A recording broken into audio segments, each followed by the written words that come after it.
Hi, perhaps you recognize me. It's your favorite president. We will decide who comes to this country and the circumstances in which they come. And if the yes vote is successful, we will be divided forever. What does confrontation mean? It means you fight for what you believe. We've got Trumpomania running this country, brother. Unless you're scripted, you're useless. I was saved by God to make America great again. We shall fight in the fields and in the streets. We shall fight in the hills. We shall never surrender.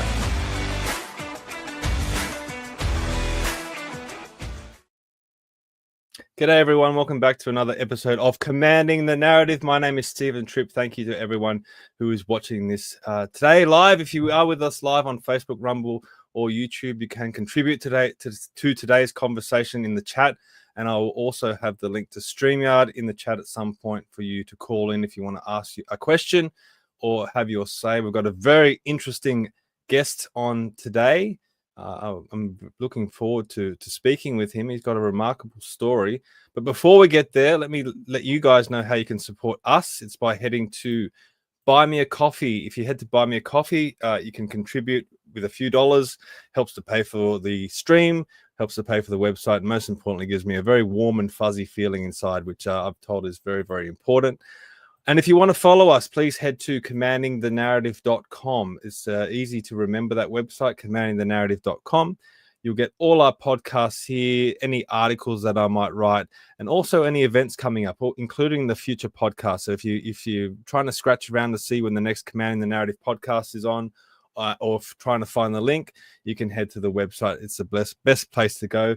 Hit the sign up button in the top right-hand corner, and you'll get a weekly newsletter from me with all that information. And also, if you want to donate to us directly, if you don't want to use Buy Me a Coffee, just hit the donate button at the top, and there's some more options for you to contribute to us if you choose to do so. Also, Australians for Better Government is going really, really well. I'm very happy with Australians for Better Government and what we're trying to achieve there. Head to the website, australiansforbetter.com. If you haven't already signed up to be a member, hit the join button at the top and jump on board with what we're trying to achieve with Australians for Better Government. It's all about reforming our system of government, repairing or having another look at the Constitution, and also improving the way that we vote. I think it's incredibly important, specifically coming up to an election this year, whether it be April or May. It's certainly heading in that direction. Also, I just want to quickly let you guys know as well about last week's podcast with Dr. Christopher Reynolds. The feedback on that podcast has been incredible, and a lot of people are trying to get his book. I've got a copy of his book right here. Look how it's a pretty chunky book, well worth it. It's amazing. It's a beautiful book with very well presented pages and information. It's incredible. But at the end of the podcast, Dr. Reynolds said that he had a coupon code which was 1770 to get 25% off. You can head to the website to get that. I'm told that the promo code is now working. It wasn't working in the beginning, but it is working now. So if you tried to buy his book after the podcast last time and that code wasn't working, try again now. It's reynoldlearning.com and hit the Australian history tab at the top, and you'll come to this page and you can buy his book from that website. But let's get into it today. We've got a very interesting guest with a very interesting story that relates back to the Vietnam War and some courageous things that his father did at the time, at the fall of Saigon, when the Americans were pulling out of Vietnam. So let's bring him on and hear his story, because it's quite incredible. So Miki Nguyen, did I say that right? Welcome to Commanding the Narrative. Yeah, thank you, Stephen. Thanks for allowing me to be on your platform to share my family and my father's story with you and your audience here. So I appreciate it. No, I appreciate you coming on and also reaching out. I think we're going to have a good talk today. What I might do first, before I get into questions to you, is just play a short clip of a trailer that you were involved with, the film Last Days in Vietnam. I think this is going to set the tone for the interview that we're going to have today. So just for the audience, I'll play this now. We have adopted a plan for the complete withdrawal of all U.S. combat ground forces. We are finally bringing American men home.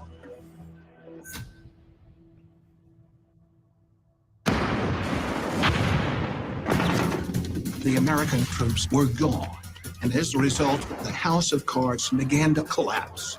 We were dealing with an ambassador who was just convinced that somehow there wouldn't have to be an evacuation, and therefore there wouldn't have to be a concern about evacuating South Vietnamese. These people were dead men walking. Sometimes there's an issue not of legal and illegal, but right or wrong. I borrowed. So that was the movie. You've subsequently written a book because your father was featured in that movie, and this book that you've written is based on his memoirs, as I understand it. But before we get to the book, maybe just set the table. You were around 6 years old when all this was happening. What was it like for you living in Vietnam at this time? Do you have any memories of the war and what was happening around you? Yeah, the book was written by my father, not myself, and this was all of the stories that he wrote after coming here to Seattle, and published in many of the Vietnamese newspaper. And so, just in the past year, we found his Word documents and got it translated, and therefore an opportunity to share it, release it now in early 2025, and to honor my dad, my father, as well as mark the 50-year remembrance of the fall of Saigon. But to answer your question, absolutely, 6.5-year-old during that time, April 29, 1975, as a young kid, grew up on a military base, a military barrack. My dad was at that time a lieutenant colonel, and he flew the Chinook. And so, yes, I remember a lot, especially the very dramatic moments in terms of leaving Saigon and just the transition from Saigon to the U.S. My daughter's only 3 years old. She's not 6, but probably the closest I can relate to you being that age. And recently, my uncle got hit by a car up in Queensland, and she's only met him once, and she was 6 months old when she met him, so she probably can't even remember that. But since she heard this story from my father, she hasn't stopped talking about it. Like, it's just in her mind. Like, for you as a 6-year-old, I'm assuming that these events that you witness were always going through your mind, even all the way through your, as you got older as well. Is it something that you that stayed with you all throughout your life? Oh, absolutely. Not only did I remember that dramatic moment, but we'll share the story shortly here of the ditch and jumping off of the Chinook helicopter. But the stories were told and at the dinner table when my dad, would meet up with his other military buddies, share, war stories, and as a young child growing up, listening to all the little details here and there that my dad had experienced as a pilot in Vietnam, and the ditch moment, and so it's been a family story for many years growing up.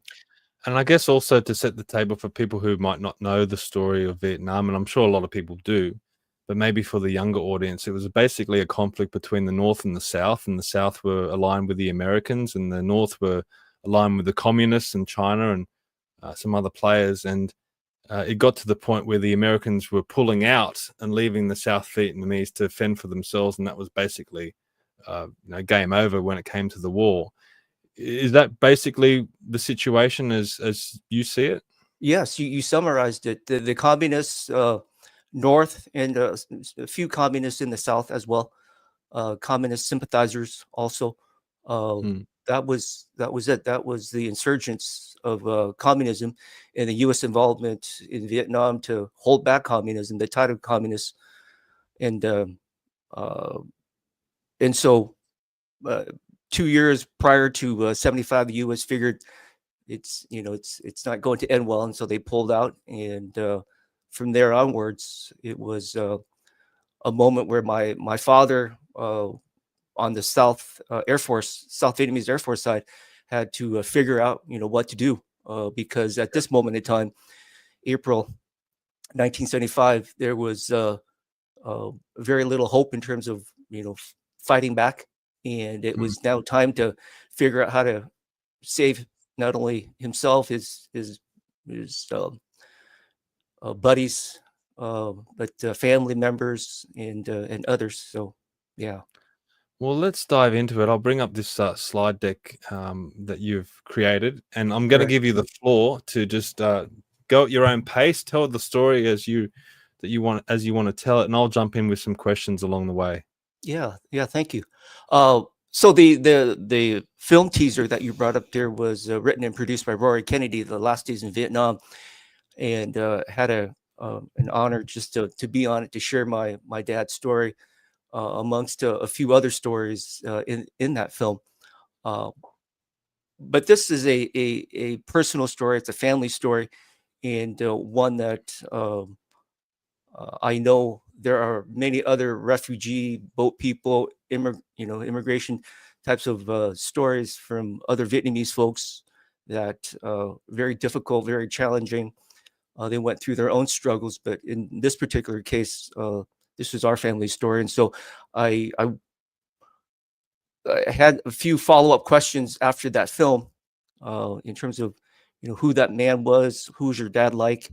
And this is a frame up. First slide here is just got an opportunity after high school and college to pass all the training tests, pass and qualify to join the Air Force, and got an opportunity to come to Texas and travel to Washington, D.C. as well, and trained in the helicopters in '64 and again in '67.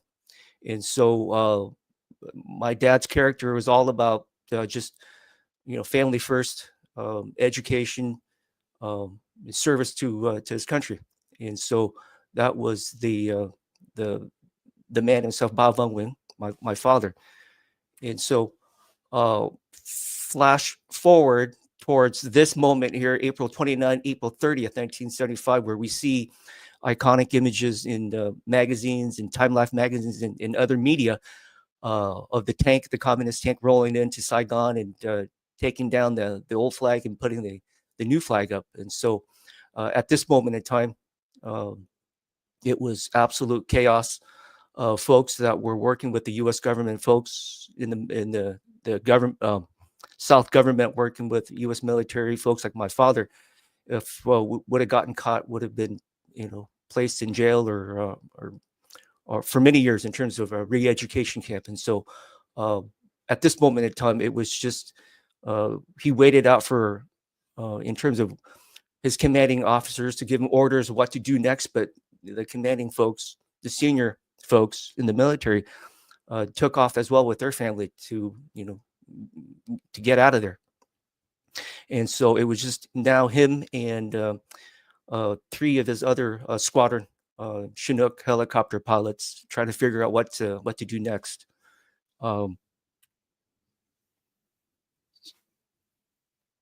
At this time, he moved our family out of the military barrack, which is about an hour away from the main city of Saigon. And Saigon is a large metropolitan city. We stayed at our grandparents' house that night, and I remember the night before my dad landed the Chinook in front of the house, like bombing and rockets, all of that. Just the main airport, Tungsangyuk, was bombed the few days and the nights before the 29th. And so when you ask me if I remember things, those are the moments I remember, ducking underneath the bed and hearing all of that. And then the next day, can I just quickly ask? Sure. So up until that point of the war, had your family and yourself, had you seen any conflict? Had the bombs been falling where you were, or was this the first time you'd encountered any of that? Oh, well, we were a few years earlier. My mom recounts again living on the barrack across the street. A barrack got bombed, and so to answer your question, yes. I mean that moment. I was probably 4. I don't remember that one, but my mom vividly remembered that experience in terms of around the city, things were being shelled. And also with your brothers and sisters, how many brothers and sisters did you have, and were you the eldest? Yeah, I'm the oldest. I've got a brother Mika. He back then 4 years old, and then a baby sister about 7 months old. Yeah. Okay. So it was your mum and your dad and the three of you. Correct. Yeah. Yeah. Okay. Well, let's get back to Yeah, the and slide. so at this time, again at grandma's house, my dad told my mom a few days earlier, "Hey, if you hear me coming, we'll come in and get you." And that's what he did. He got the Chinook and flew into a densely part of town there where my grandma's house was, landed on the soccer field in front, and we ran out to the back of the Chinook, and he got the heck out of there. The thinking was to rendezvous up with a few other Chinook pilots and to load up on food, ration, gas, and to find an island perhaps or someplace further south just to buy time away from the main city. And that's what he did. Loaded up on everything, and at the same time he heard on the radio that there were still U.S. U.S. Navy ships out in the Pacific, and so he figured maybe let's fly out towards the Pacific and see if there's a ship or a carrier or something large enough where he can land on. And so out he goes, heading towards the Pacific there, and on the distant he sees a ship, and he heads in that direction and pulls up beside it, and he can see below the American Navy's the crewmen below, pushing, telling him you're too large, go away. There's no way you can land on the deck here. And before we get to the actual ship, did you ever ask him, like, had he not found that ship, what his plan B was going to be? I mean, you mentioned going to a nearby island, but my understanding from what I've heard on previous interviews with you is that he was low on fuel, so he's a little bit desperate. I think that was probably a big concern because again, if there wasn't a ship or a carrier or something large enough, he would have had to move on and find an option B or an option C. And if you have to do that, obviously you're going to be running low on fuel. And the Chinook here was not designed to land or be above water. There's no life preserver on the Chinook itself, and so absolutely he was concerned for fuel and heading out in that direction. It's a big risk. Yeah, it's a massive risk, and I guess it goes to show how lucky you were to find this ship, because it's not easy just to find ships in the middle of the ocean somewhere. So you're incredibly fortunate that had happened, and if it hadn't happened, it'd be interesting what he would have done next. Yeah, you're right. It's luck, the miracle, God, all of those divine intervention, all of that had to come into play, and so for sure, absolutely lucky, fortunate. Well, so he did find the ship. So what happened then? So and we also see in many of the Time Life magazines and many of the media back then, many of the smaller Hueys landing on the ship, and the crewmen below pushing it over to after the family member, after the pilots of these Hueys would get off, and then the next one would come down and land on the deck. But in this situation, that's my dad, and that's him flying. You can see the crewman below just kind of telling him to back away. My mom and others looking down could see many of the crew below holding up big guns at my dad just to keep him at bay. And you can see in the middle picture there, my mom holding up baby sister, again 7 months old. They say, "Hey, we've got family, we've got kids on board here, and so please don't shoot us." And so he kept circling this particular ship, and this particular ship is the USS Kirk. We found out the name of the ship and the captain, many years later. We'll circle back on that. But he circled the ship several times just to, ask for help or assistance of some sort, and eventually was able to communicate with his broken English to the captain below. And between him and the captain, they figured out, exactly what to do next. Just before we go on, these images that you have, who was taking? Are they photos or was there footage of this? Oh yes, yeah, absolutely. This is I want to say thanks to the USS Kirk Association, Mr. Campiano. Credit to him in terms of the photography. There are other, I think there, and then Dan Lucero, a few others that had their cameras and video. So this was the actual pictures of that moment in time. Isn't it incredible that they thought to take photos of it, and you've got these images so you can show the record of what actually happened? Unbelievable, absolutely unbelievable. And these pictures, our family did not discover these pictures until just a little over 10 years ago. So 35 years later, 35 years later, after 1975, 35 years later, finally then discover the name of the ship, the name of the captain. All of these photos came about. For 35 years since 75, these are just stories that my dad would tell, imagination in my head as well as what I saw.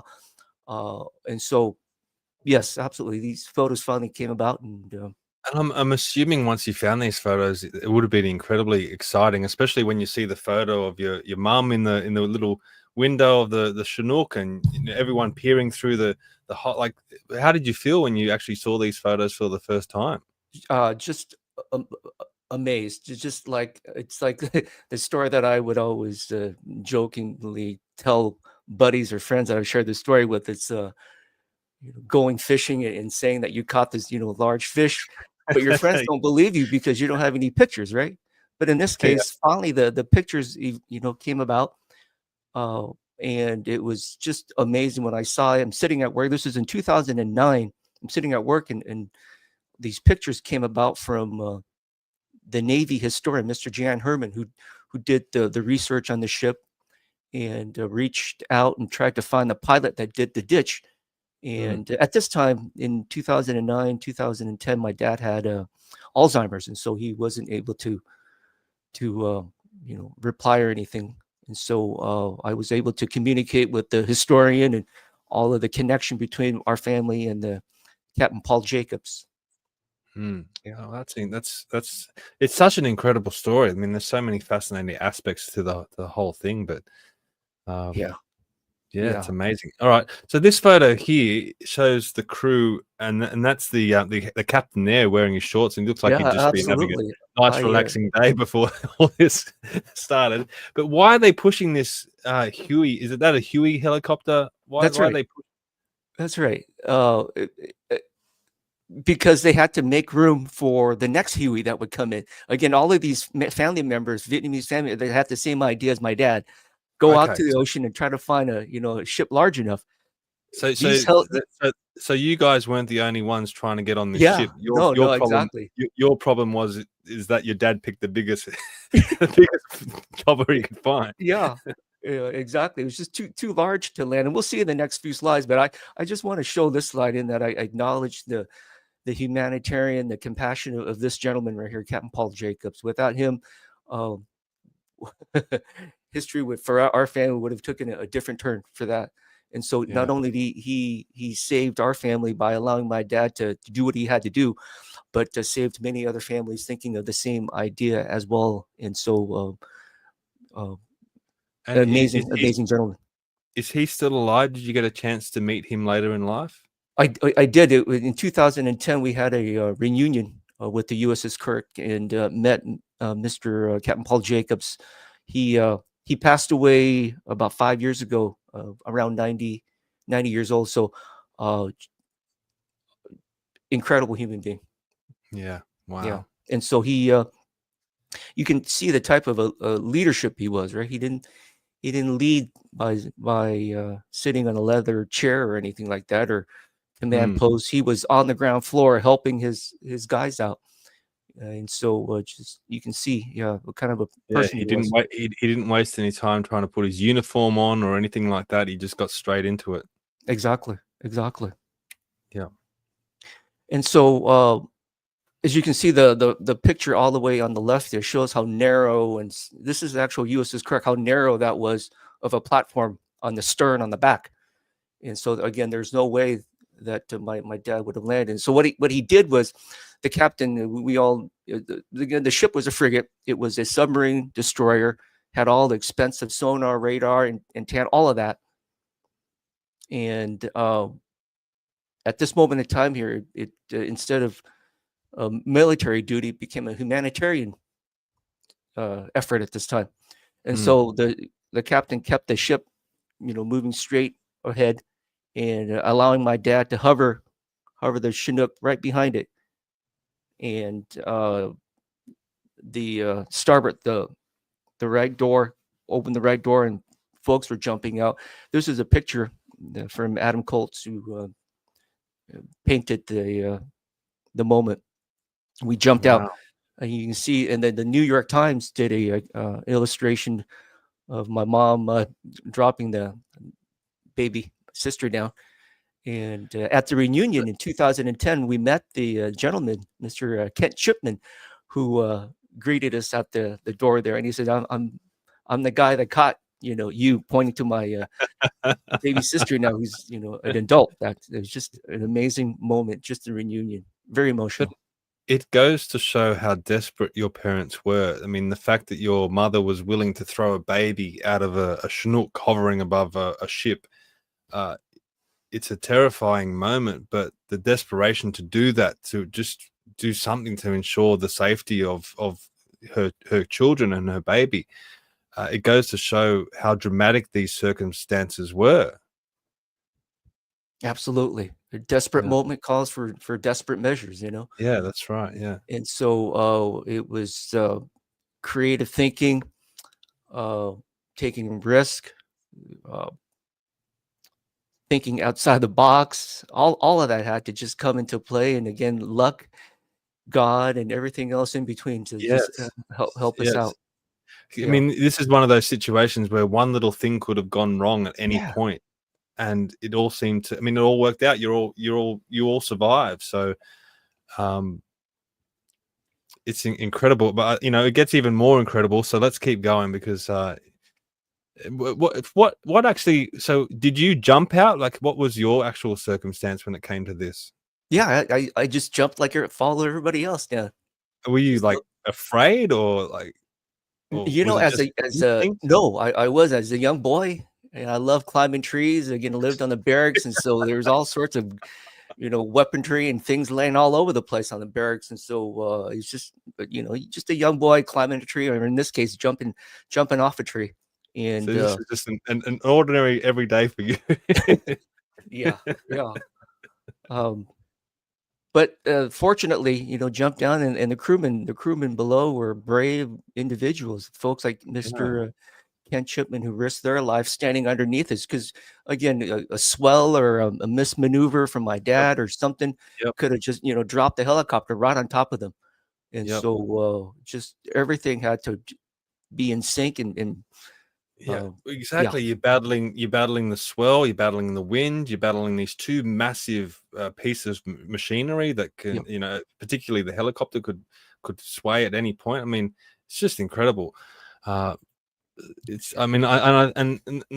image from the New York Times there just goes to show how incredible this was. The fact that that your mum had to do this, and thank God that it all worked out. Yeah, and we all got on the deck, and they ushered us quickly inside.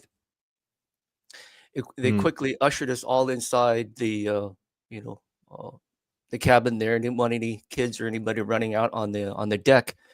And so that's the last thing we see. I turn around, last thing I see is my dad hovering away from the ship. My mom, again, at this moment in time, was just full of crazy thoughts, full of anxiety, fear. Dealing with little kids. My brother fainted, and so she had to deal with him. And she had to, like, where's my husband? Where's he gonna go? He's still on that helicopter. And so that's the last thing that I see of my dad. So my dad told the co-pilot to go make sure everybody is clear in the back, and then he told the co-pilot to go ahead and jump down onto the ship. And I think later on, he was sharing that if he had to do this all over again, he would have told the co-pilot to at least keep the Chinook steady for a bit to allow him to do the next thing. And so the picture that I show on the right here shows any sort of pilot, you've got a lot of gear on, boots, your whole zipper jacket, and your gun and everything else. And so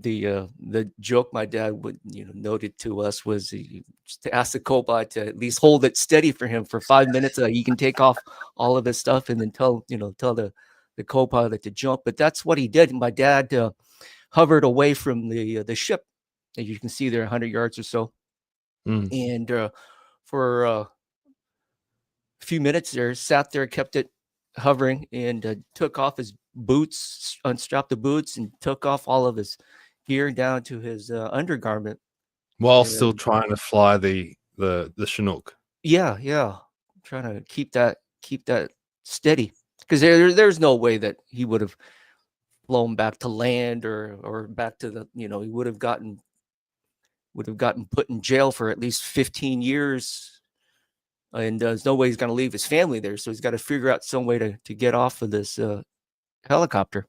Yes. And so he's sitting there unstrapping, taking everything off, and he opens the port door to his left, and basically gave the thumbs up to the captain.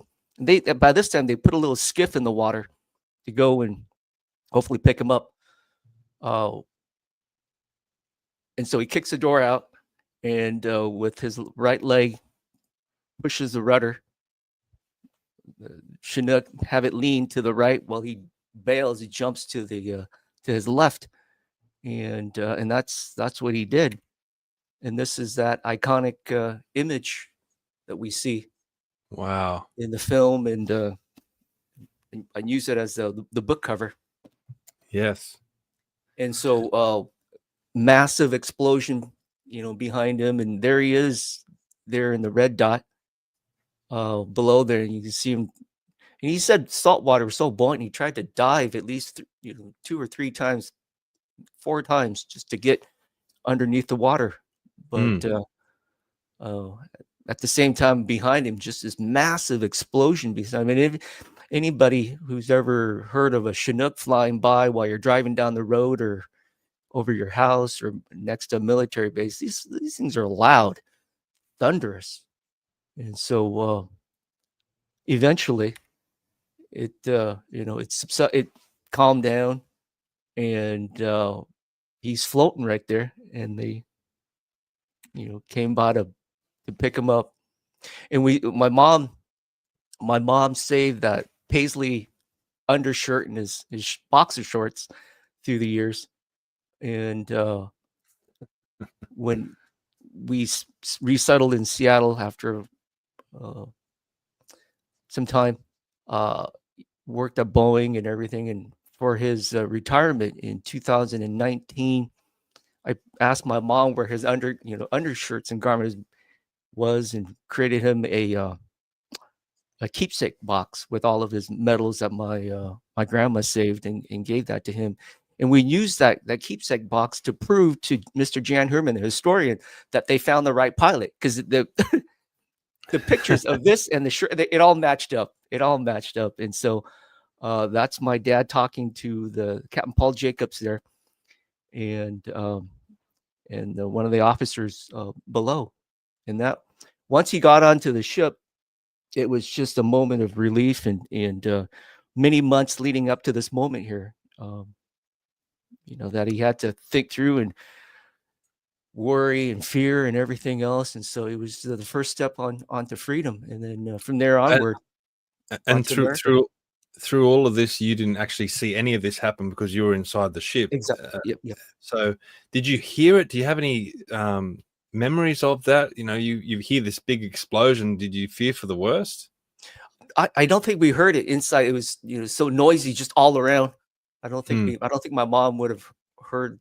That's a great question. I'm going to ask her that if she actually heard anything from inside. But I would assume that it's the thin, the thick metal hull, the ship. It's probably hard to hear any sort of explosion behind. And just to go back to him taking off his uniform and everything, did he do that so he wouldn't sink to the bottom, or what was do you know what the purpose of him taking all that gear off was? It was. We all know that if you jump in the the water or the swimming pool with your pants or your jeans or your shirt on, it's hard to swim. Yeah. So that was the thinking, was just to get all that off so that it will allow him to swim as fast as he could or dive as quick as he could away from that thing behind him. But I know from other interviews that you've done, the consequence of that was that he had all his documentation in those clothes, and when he forgot to take it with him, so that caused dramas later on as well, didn't it? That's right. That's the other part that he was joking about. So if he had to do it, he probably would have kept his military ID. It would have helped to identify all of that. And we would have gone through the immigration process and the transition. So when he's back on the ship, obviously you guys reunite. Do you remember that? No, that's a great question. Not in my head. But I'm sure it was a happy moment to see my dad. I'm sure my mom she remembered every part of it, relieved to see her husband, back on the ship. And he just wanted a cigarette. That was the first thing that he wanted. Just once, got on there, all that nerve and that anxiety and that adrenaline just was kicking hard, and just needed a cigarette to calm down for a second before seeing his family. It's crazy when you try and think back of what you remember when you were 6 years old, and I don't remember much at all. Do you have any memories that stand out from this whole experience? Like any memories that you have, what are they? A lot of it is just growing up on the military base. And But do you remember anything from this day in particular? For sure, jumping that part, looking over the thing and jumping. Yeah. But otherwise, in terms of once we got on the deck, on the ship itself and inside, not so much. Yeah. It's just that dramatic part, that suspenseful part of just jumping off of there. I do remember that. Yeah. Okay. And it's so interesting, how the memory works and how the brain works. Yeah. So then this is a last slide here. And again, this was we got on the ship. And we were only on that ship, the USS Kirk, for only 2 days. I mean, excuse me, less than a day, and did not get the name of the ship, didn't get the name of the captain. And so we started a new life, right, in America. And stories that my dad would share around the dinner table, I would hear it, and it would get seared into my memory bank.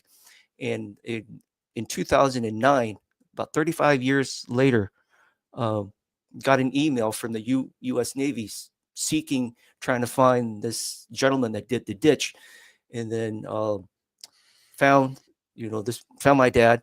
And a year later, the U.S. Navy, Mr. Jan Herman, put together a documentary, The Lucky Few, and we went out to Washington, D.C.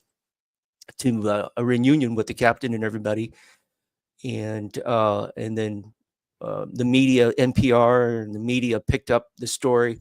And then a year or two later, Rory Kennedy, the youngest daughter of Robert F. Kennedy, has a film production studio and was commissioned to do this documentary.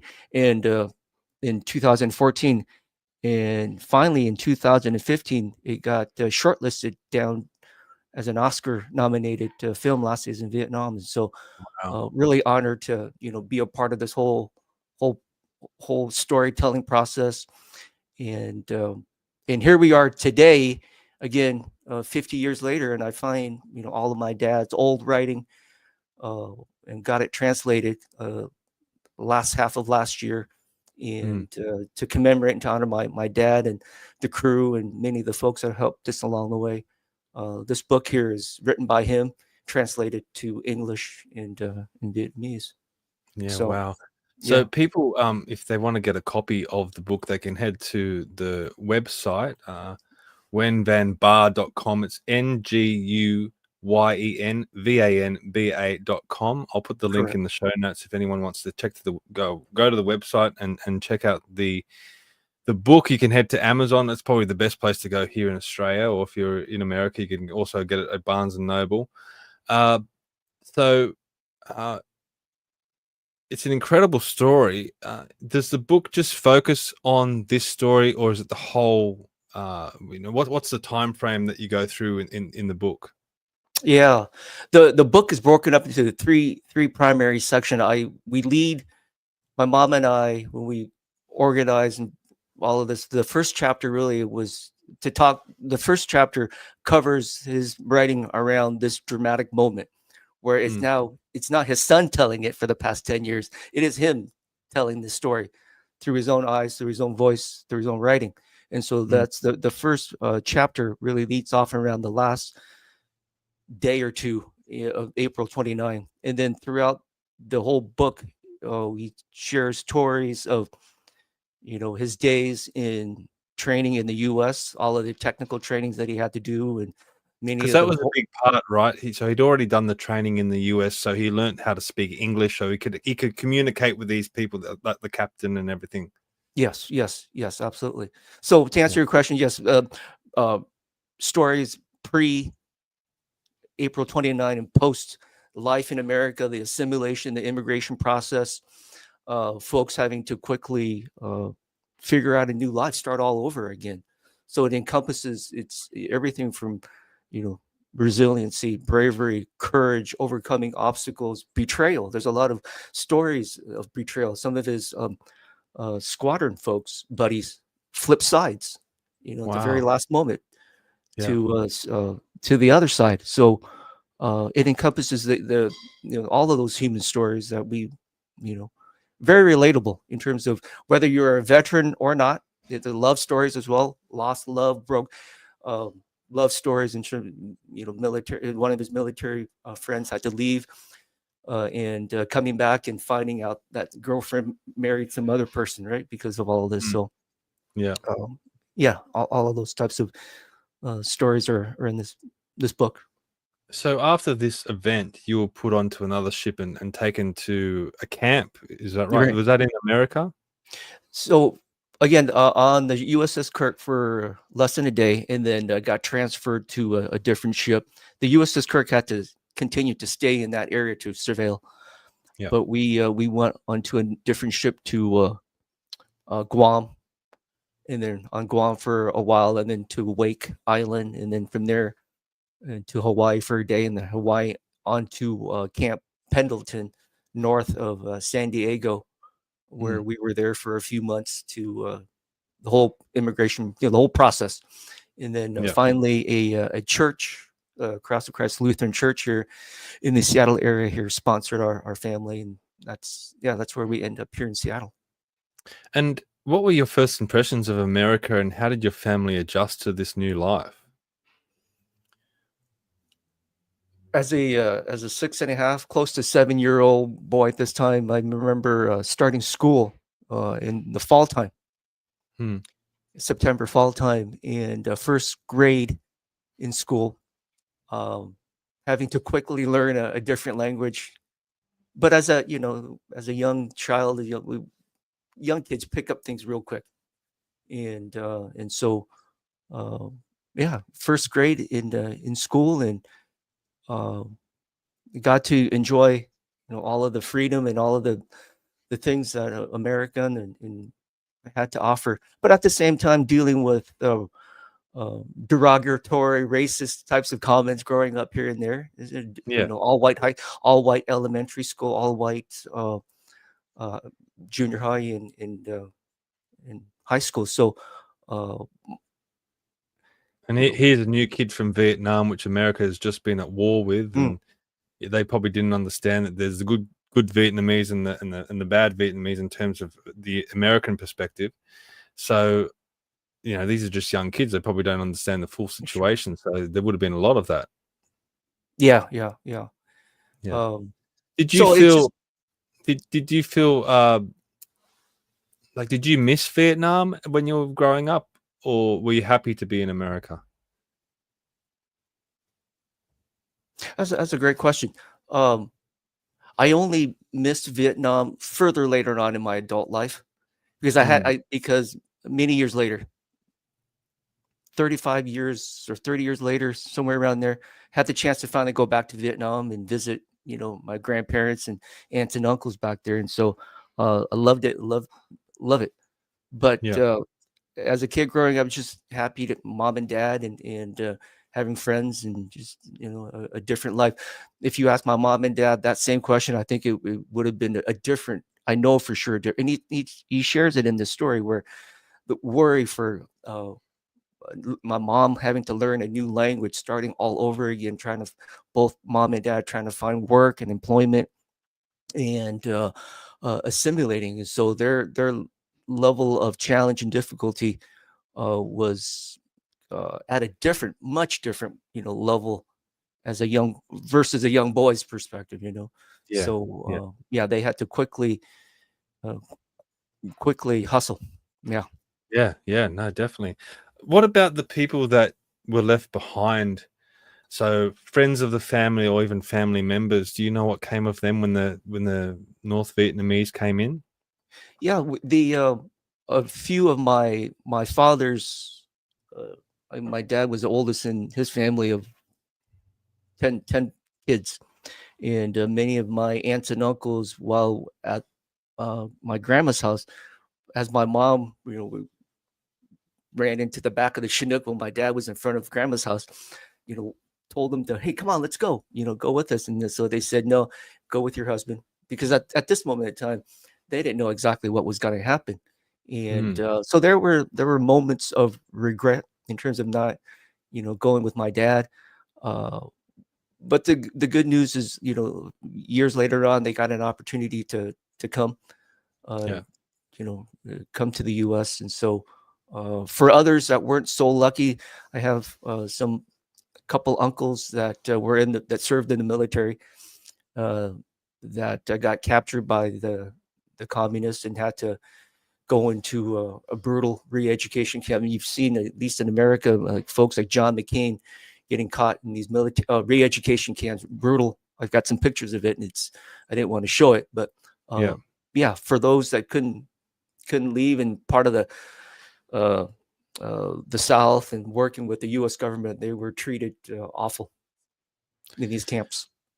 I mean, that's the situation with war. These wars are horrible, whether it be the Vietnam War or World War II, or even the conflicts that are happening now. They're horrific. I mean, the things that everyday people, just normal, innocent civilians that want to live their lives, they get caught up in all of this, and it's brutal. And I have a question for you. When you look at Vietnam now, I mean, I went to Vietnam a few years ago, and it's wonderful. It's a wonderful place to go and visit. It's beautiful.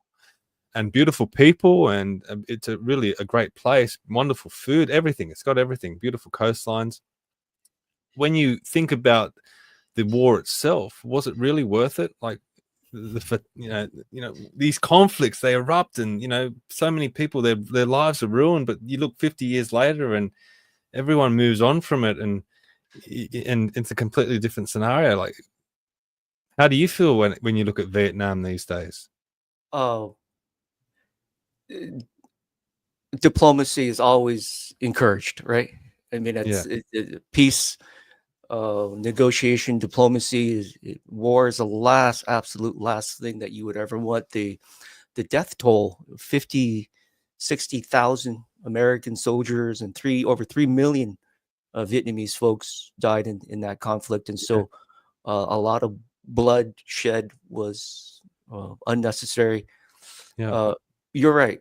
The country right now is a lot better than it was post 75. I love it. Still have a lot of family members back there, but it's still a communist country. A one party system, and so to answer your question, I would always say diplomacy and try to figure out some way to resolve conflicts. War is the absolute last thing that anybody would ever want to go through. Yeah. However, on the flip side of that, I more recently here in the past 5 or 10 years since I've people call it spiritual awakening or what have you, but truth seeking, and come to find that war is profitable. War is profitable, and words like the cabal and the deep state and the globalist movement, there's you got to dig a little deeper to figure out, like, why are so many wars and conflicts? Someone's profiting. Someone's profiting. It's a motive, and so I don't, I'm a U.S. passport holder. I'm a U.S. citizen, and so if I had the right to criticize any government, it would be to my own government. Yeah. And you can't. I mean, looking at all of the conflicts through the years in the Middle East and everything, and starting with Bush Senior, and I was in college and I was worried in 1990. I was worried I was going to get drafted to go fight the Desert Storm. And so from then onwards, it's like there's something going on here that just doesn't make any sense. Why so much wars all the time? But yeah. And we always get roped into wanting to pick a side, and I can't stand that. We look at these conflicts going around the world, and it's almost like people want to present it like good guys versus bad guys, and one side's more virtuous than the other. At the end of the day, it's just ordinary, everyday people on both sides, with the political elites in their ivory towers, moving the chess pieces around on a table. And really, what it is, it's the elites versus humanity, and humanity get fed into the meat grinder with these conflicts. And what's the ultimate goal out of all of this? And as you said, a lot of the times it's just to make profit, just to make money, or to get power, or whatever it might be, get access to resources. It's just so futile, but we keep falling into that trap of wanting to spur on these conflicts and getting involved in these conflicts, where when you look at it, like, you get a better perspective when you look back. Like, if you look back at World War II, like, Japan is now allied with the US and it's allied with Australia. We're on very friendly terms. We're more killing each other in 1945 and earlier. My wife is German, so my kids are half German, half Australian. Back in World War I, World War II, Australia and Germany were fighting each other. It's just so ridiculous. These conflicts, and I'm sure that. And I'd be interested to know if your father had any friends or relatives in North Vietnam that they couldn't see anymore, because I think the everyday people on the ground just want to live in peace. They don't want any of these conflicts. Yeah. To answer that question, yes. Yeah, there were family members that were part of the communist ideology, and in the daytime, they would present themselves as being a nationalist South, but at nighttime, it would have been a different, it would have been a different flag that they would have ideology, playing both sides, right? There's a lot of that happening. And so when we talk about betrayal, there's a lot of that. But he loved his country. He loved Vietnam. Yeah. So it's complex, complicated, all of that. When you speak of that betrayal in relation to communism, do you see that happening now in the West?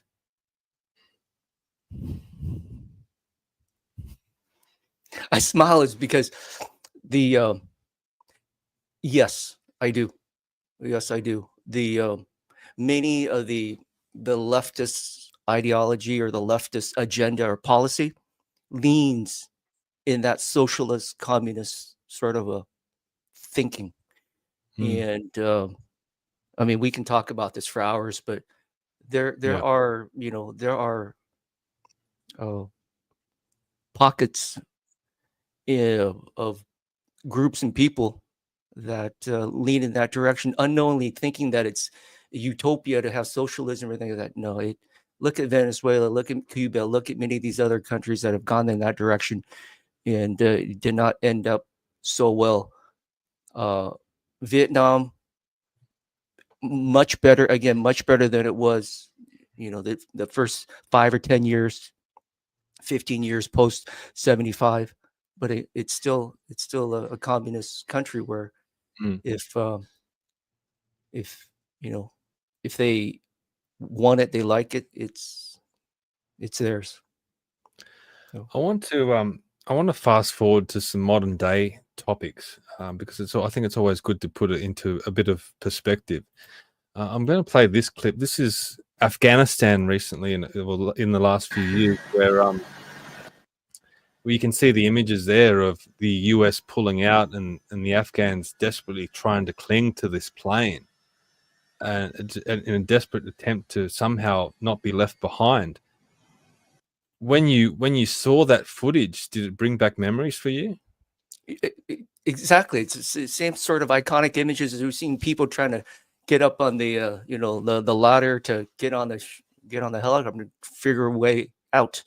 We also see many of those images in the film, just the embassy getting swarmed with people trying to get in to get on some of the helicopters that were getting out of there. So it's the same moment where a dictator or a different party or a different regime or some new mindset or ideology coming in that doesn't allow for the same freedom as before. They're going to find people are going to naturally try to figure out a way to get out of that situation. So yeah. One of the things that surprised me, that I found interesting when I listened to a couple of your other interviews, was that you were at the Capitol building on January 6th. Now, you didn't go in, as I understand it, but you were there. Can you tell us a little bit about that day and your experience? Yeah, this was 4 years ago plus, and here in the Saddle area, I've been for the longest time. Teenager growing up and young adult, I lean more towards the left, right, in terms of freedom, in terms of the left ideology. But in the past 10 years here, swung more to the right. And by this time, we see Trump, what he did in his first term, from beating out Hillary Clinton and all of that, and where America was going. And back then, 4 or 5 years ago, we see BLM and Antifa, and I read up more about these groups, who they were funded by George Soros. Many when I say George, folks like that trying to push that socialism, communism ideology through these types of groups, and so. And the more that I saw Trump loving, putting America first and all of that, it made sense. So to answer your question, I myself, and along with many other folks, a lot of which were Vietnamese Americans that left, same age as myself, your mid-50s, young kids leaving Vietnam and seeing all of that, the communists and everything, and we just it didn't sit right. And so with a lot of other Vietnamese folks and other folks that in the community to Washington DC, and that day, and because it's a long way to go from Seattle to Washington DC. It's a 4.5 hour flight, 5 hour flight. Yeah. But it was so there. You must have been definitely motivated to be there. Absolutely, we wanted to show our support for the country and for President Trump. And so after President Trump gave the speech, and we all the thousands and thousands patriots walking towards and I can just see like massive people trying to get into this building. And myself, I was just more curious to see where people were going, but it was so crowded they could not get into that facility. And about I want to say like 50, 100 yards away, somewhere around there, I gave up, fortunately, I guess, and didn't get in. And so coming back a few months later, I got a call from from our friends at the FBI, inquiring, asking. That's And amazing. Firstly, how did they know you're there, and how did they get your phone number? That's the questions that spring to my mind. To this day, I'm trying to figure. Okay, did somebody narc on me, or did somebody, how did I don't know. That's a great question. I'm still trying to figure that out. But I'll tell you what, though. 2 weeks ago, when President Trump pardoned many of the majority of the J6 folks, it was for myself personally, it was like a big relief. I was joking with her. I was like, I had to stay silent, stay quiet on this, because I didn't want to get in any more trouble than I had with the feds. And so that was a good thing that he did. And did you see any violence when you were there? Were any of the arrests justified, or were they just everyday Americans just going into the Capitol, maybe not thinking clearly, or just walking into the Capitol building thinking everything was going to be all right? They didn't realize what was going to happen afterwards. Not from the outside. There was no violence. It was just all of us felt a sense of frustration at this time, in terms of the election fraud, all of that happening, and we were all there. But outside where I was, didn't see any violence from that standpoint. Now, obviously, we see pictures here and there, more of the activities going on inside. I mean, closer to the building, but I didn't run up on any sort of violent activity like that. Yeah. I know we're almost at the end, but I want to ask you one final question. It relates to Seattle, where you live, which has always been a very Democrat area. You yourself said that you used to lean a little bit left, and now, since you've seen Trump, you've switched to the right. Do you feel a lot of people in Seattle are making the same judgment, or is it still a very Democrat area? Oh, it's still very, very Democrat area. Washington, Oregon, and California here, and then especially in the bigger cities. On the outskirts, folks lean more on the right, but in the major cities like Seattle, Portland, San Francisco, LA, it's predominantly left leaning. And so I can't speak for anybody else, just myself and some of the family members and friends around me finally waking up to the madness, the craziness of left ideology. And so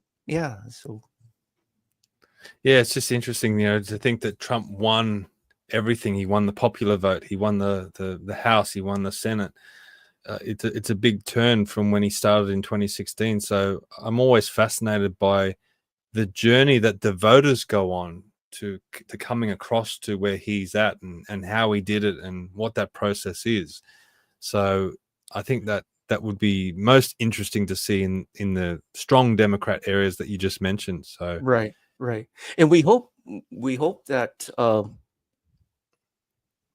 the actions of President Trump, what he's done in the past 2 weeks, 3 weeks, has only been positive in terms of serving just everyday, individuals. Like in the past few days, where Elon Musk has, in the Department of Efficiency here, has uncovered so many crazy types of spending that the government has done. It's just and the waste and all of that. And so people I know right now, majority of folks are living in fear, mainly through debt slavery, and not very happy because they've got if not one job, maybe 2 jobs.